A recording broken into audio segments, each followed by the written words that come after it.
दोस्तों आज की वीडियो में आपको दो बड़ी खबरें देंगे। पहली खबर यह है कि जी जनरल बाजवा से फैज़ हमीद साहब की बेटी की शादी पर किन जर्नैलों ने सलाम लेना गवारा नहीं समझा।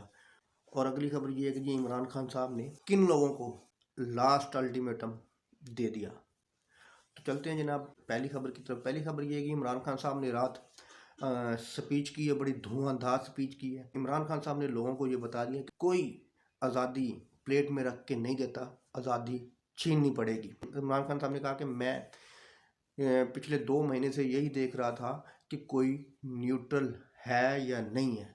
तो उन्होंने कहा कि पंजाब के जो इलेक्शन हो रहे हैं, पंजाब का जो वोटिंग होनी है, उसमें लोगों को वही साबका दौर की तरह लोगों को डराया जा रहा है, धमकाया जा रहा है, लोगों को ख़रीदने की कोशिश की जा रही है, लोगों को इमरान खान के ख़िलाफ़ वोट देने की कॉल आ रही हैं, धमकी में कॉल आ रही हैं। इसका मतलब है कि कोई तब्दीली नहीं आई। इमरान खान साहब ने हुकूमत को भी अल्टीमेटम दे दिया है, लास्ट वार्निंग दे दी है, और उन लोगों को भी लास्ट वार्निंग दी है जो कि इमरान खान को नहीं आने देना चाहते कि दोबारा इमरान खान वज़ीर आज़म ना बने। इमरान खान साहब ने कह दिया कि बैलेट पेपर वाला इनकलाब चाहते हैं या श्रीलंका वाला इनकलाब चाहते हैं।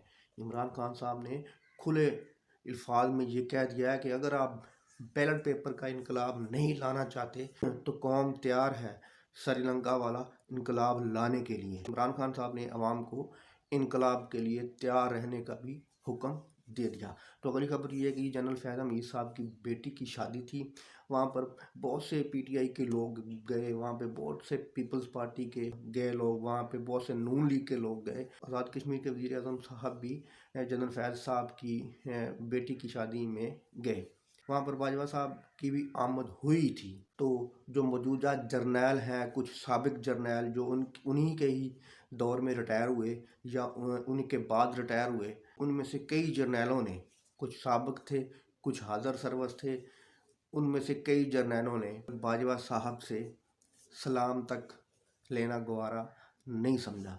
अब ये मुझे नहीं पता कि उनके दरमियान क्या चपकलस थी, क्या दुश्मनी थी, क्या रंजिश थी, लेकिन बहुत से जर्नैलों ने उनके साथ सलाम लेना तक गवारा नहीं समझा, उनके पास भी खड़े नहीं हुए, और पास खड़े होना दूर की बात है, सलाम तक भी लेना गवारा नहीं समझा।